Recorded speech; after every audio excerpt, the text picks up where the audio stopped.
ಮಾಜಿ ಸಿಎಂ ಜಯಲಲಿತಾ ಆಸ್ತಿ ಹಸ್ತಾಂತರ 7,040 ಗ್ರಾಂ ಚಿನ್ನ ಸೇರಿ ಕೋಟ್ಯಾಂತರ ಮೌಲ್ಯದ ಆಸ್ತಿ ರವಾನೆ.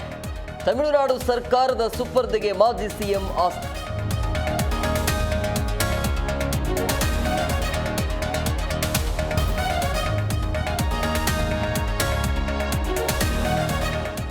ಮೈಕ್ರೋ ಫೈನಾನ್ಸ್ ಸುಗ್ರೀವಾಜ್ಞೆ ಸಭೆ ಜಾರಿ. ಡಿಸಿ ಎಸ್ಪಿಗಳ ಜೊತೆ ಸಿಎಂ ವಿಡಿಯೋ ಕಾನ್ಫರೆನ್ಸ್ ಸಂವಾದ.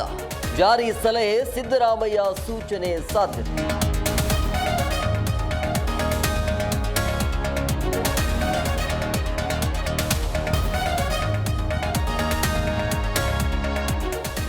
ಕ್ಷುಲ್ಲಕ ಕಾರಣಕ್ಕೆ ಗೋವಾ ಮಾಜಿ ಶಾಸಕನ ಹತ್ಯೆ.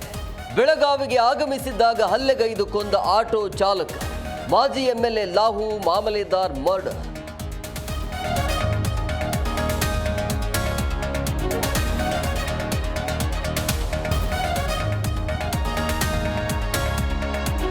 ದಲಿತರ ನಾಯಕರ ಸಮಾವೇಶ ಮಾಡಿದ್ರೆ ತಪ್ಪೇನು?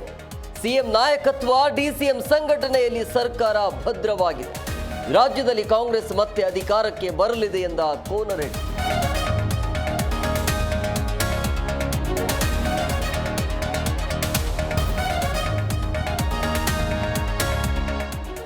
ನದಿಯಲ್ಲಿ ಮುಳುಗಿ ಇಬ್ಬರ ಯುವತಿಯರ ಸಾವು. ಮಂಡ್ಯದ ಮುತ್ತತ್ತಿ ಬಳಿ ಕಾವೇರಿ ನದಿಯಲ್ಲಿ ದುರಂತ.